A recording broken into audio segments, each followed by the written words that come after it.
speaking of YouTubers, we've been speaking about the biggest YouTubers. Yes. Let's talk about the small YouTubers. Okay.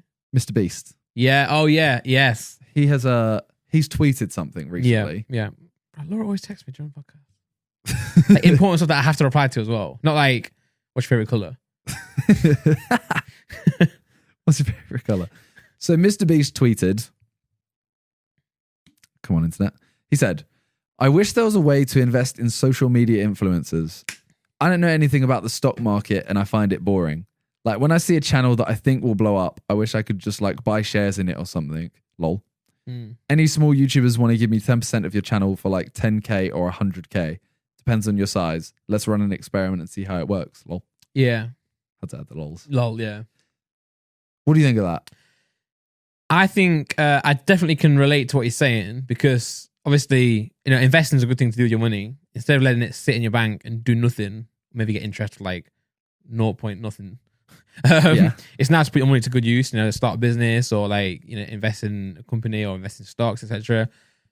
But like he says, he doesn't know anything about stocks, finds them boring. But he knows YouTube pretty well. Like he's probably the biggest YouTuber really. And he's had some like ridiculous ideas, done it for a consistent amount of time, keeps growing. He must think that, right, I know YouTube. I'd rather put my money in a channel that I think has potential, but also I can then help and influence. So this is my thought, right? Yeah.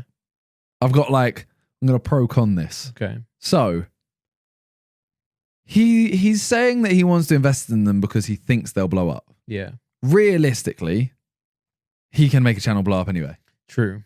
So part of me thinks because he'll then this isn't meant in any way as a an attack or anything. Yeah. But say he went, okay, I'm gonna choose.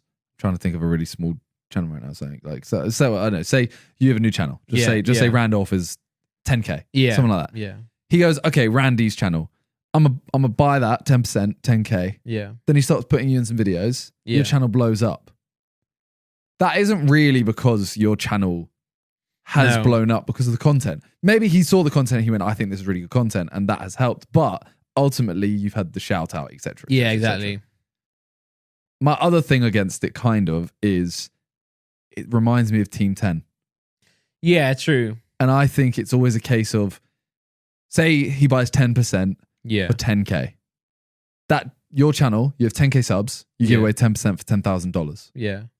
In a year's time, you have 3 million subscribers. Yes, you do owe it to Mr. Beast because he made your channel like that. He got me there. But you're now giving away, let's just say, $20,000 a month. Yeah. He gave you 10k. Yeah. You're then going to resent it, I think, and say, wait a second, I've given you like 200 grand.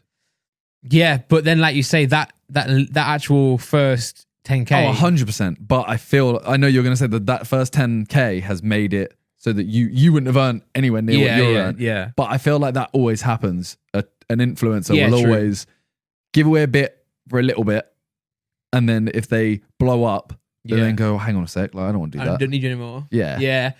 Well, I think two things. I think first of all, like if yes, obviously if he actually bought someone's channel, like 10% or whatever, they would do well because of his initial shout out. But I think he would know that if he wants to earn his 10% back, for example, or if he wants it to if he wants it to be worth his while, he would have to, he would know that the shout out is not enough. Because you'll have that initial wave. I don't know. But the content starts to be good though. It does. So like, first of all, he would only choose your channel if he thinks it's got long-term success anyway. And therefore, for that reason, it would be worth a shout out. Because if they give him if he gives a shout out, he knows that it can stay on its own 2 feet anyway. But also, not only do you get the shout out, you get the advice as well. He'll help you grow the channel. Oh, for sure. Like, that was just me being like devil's advocate, choosing. Oh no, I'm just saying like part of it. I mean, it is a very good idea because obviously, like as we said, those channels may never blow up, and suddenly you could have a couple million subscribers, and now you are earning 100 times, 1,000 times more than you were earning, etc. And doing way better, and you have the advice from him. You get, you're able to do more ideas that you want to do. Yeah. But the only reason, I don't know, something about it for me. I think it's just because it depends how involved he would be on your channel. Yeah, for sure. That's like Dragon's Den, isn't it? Yeah, because the whole point of YouTube Yeah. is it's you. Yeah, If bro. you know what I mean. Bro, he should do that. Dragon's Den He should with do Dragon's channels. Den / Sharks Tank. But yeah, he should Yeah. do this idea, but make content out of it. Put it on their channel. They come compete. Give him like actual like They show him videos of theirs. yeah, show the videos, show where their goals are, their business plan. Well, I'm just saying Sidemen could do this. Bro, Simon, you should do this, man. Like, Sidemen could do this. because you did Dragon's Den, but Yeah. it's so much sicker if you do it in this like, YouTube Yeah. way. I'd be sick. That would be really Say sick. no more. But I think, I don't know, the main thing that doesn't sit right with me is the fact that I know in like 5 years, if that channel blew up, I know that person would resent the fact that they don't own 10%. Yeah, true. It's possible. I think, but then I think it comes down to, which is the next point as well in this, the value you put on your own channel. Yeah. Like, so when he says small YouTubers, who do you think of? Because I saw some people replying to that had like 500k subs. And that is a small channel compared to him. But I Yeah. would still say that's a pretty big channel. I would say under 100k. Yeah, that's like someone who really needs it. But then, not really needs it, but someone who he could also mold better. You Yeah. know, for example, like me, if he came to me and was like, I want 10% of your channel, first of all, I'd be like, well, you need to pay me like something that I'm satisfied with Yeah. for that 10%. But also, if I'm on 500k now, for example, like I've already had a lot of time with my content. I've tried to like mold it in a way that I think Yeah, is nice. you can't just suddenly turn to his style. Yeah. Yeah. I don't want him to change my style. Whereas like a smaller channel But may... I guess his point would be he doesn't want to mold it because he sees the potential there Yeah, regardless. true. But you still... if he looked yeah. at your channel, he would go, I've seen that works. Yeah. Like I've seen that is good content, so I want to invest in that. I Yeah. don't want to go, here's 100k Randy, Do the same thing I'm but doing. now you have to start building fireworks. Yeah, yeah, Like- yeah. But then again, you will still learn like a few like tips. Oh, He yeah. might be like, yo, you know, if you make your video like 6 minutes 98, 98. bro, I fucked it. There's not 98 seconds in a minute. 698. Yo, To be fair, if you make it 698, you would bang. Yeah. you've beaten the algorithm. You know what I'm saying? Like he might have like a few things. I'll do your tag this way, blah blah blah, and he's got the answer to it. So, Yeah. but whereas if it's a small channel that hasn't maybe yet found their feet yet, haven't found what they want to do, he might be able to help mold them more. So that 10% might go further. So yeah, but then again, I don't know. Like, No, I fully agree with you. I think it might just be the English way of thinking of the whole like 10% in a couple years.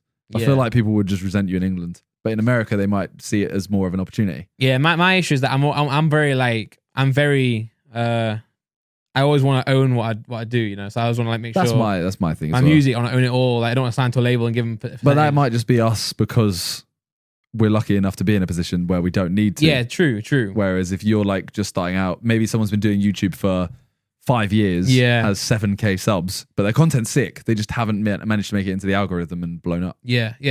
Which I do think it's a good idea of Mr. Beast. And I mean, Mr. Beast has always done stuff to help other people. Like the amount of people I know that have messaged him for thumbnail advice, Yeah, title yeah, advice, yeah. and he just Gives it helps yeah. for free. And it's not a thing. Yeah, he's not going Yeah. like, oh yeah, you guys owe me for this. Yeah, I would say out of everyone out there, he's one of the only people I would do or potentially do it with. Yeah, 100%. For example, if a label came to me and they were like, "I want 10% for a mil," I'd be like, "No." Like Yeah. I could have signed deals with labels and I just haven't done because I believe in the ownership more. Whereas Mr. Beast is like, okay, I'm interested to see what you would say. Yeah. Whereas, so yeah, it would be very attractive. I think if it happens, it would be a good thing for a lot of small channels to do. I mean, Depends whoever on the gets, size, though. whoever gets chosen, I genuinely think it's Great idea. like it's life changing. Yeah, even the shout out alone, like you say. Yeah. But then the tips, the you know, the advice, the mentorship,